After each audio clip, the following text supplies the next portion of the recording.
M. Cellou Dalein Diallo nous a offert peut-être une semaine ou deux encore de répit avant de commencer ces manifestations à destruction massive. Donc profitons-en et parlons de la Guinée, du développement de la gouvernance. Et rappelons que bientôt, ça va faire 6 mois pile depuis que M. Kassori Fofana est à la tête de la primature. Et quand il est venu à la tête de la primature, on l'attendait sur 2 principaux sujets. Un, c'était la restauration de l'autorité de l'État. 2, c'était la lutte contre la corruption.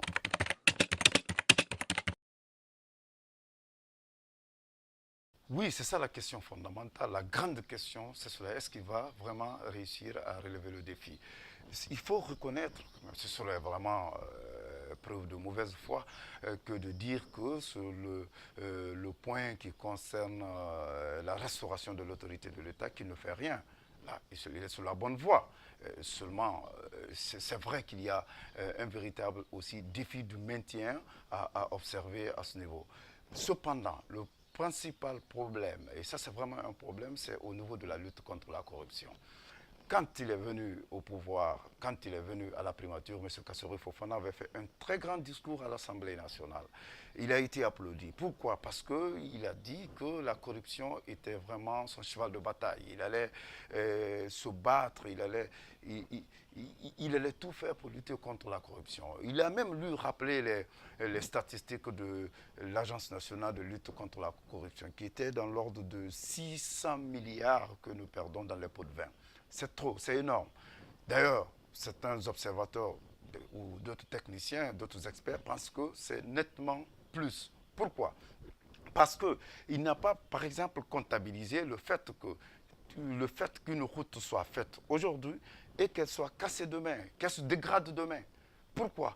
Parce que l'entrepreneur qui avait eu un budget au départ pour faire cette route a été obligé de payer des pots de vin à des personnes voilà, pour avoir ce marché. Et quand il a payé ces pots de vin, lui, il ne perd pas, cela fait des trous, il faut combler le trou, cela se répercute sur la qualité du travail. Donc, la route, elle est faite aujourd'hui, demain, elle est cassée. Ce n'est qu'un exemple, parmi d'autres, parmi plusieurs.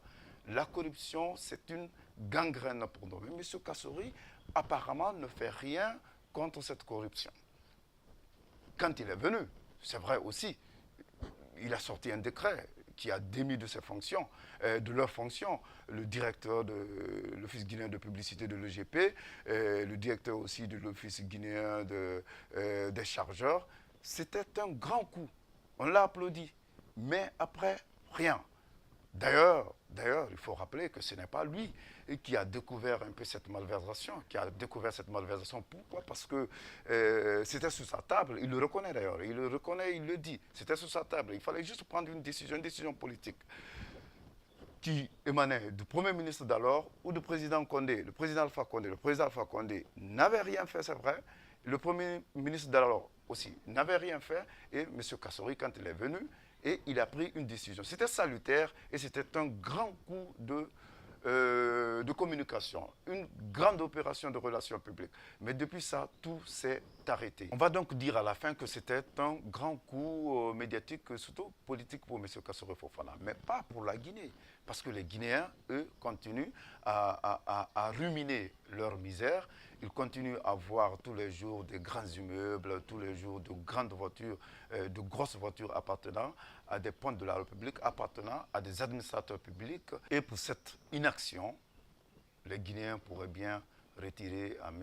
Kassori Fofana leur soutien et surtout leur confiance.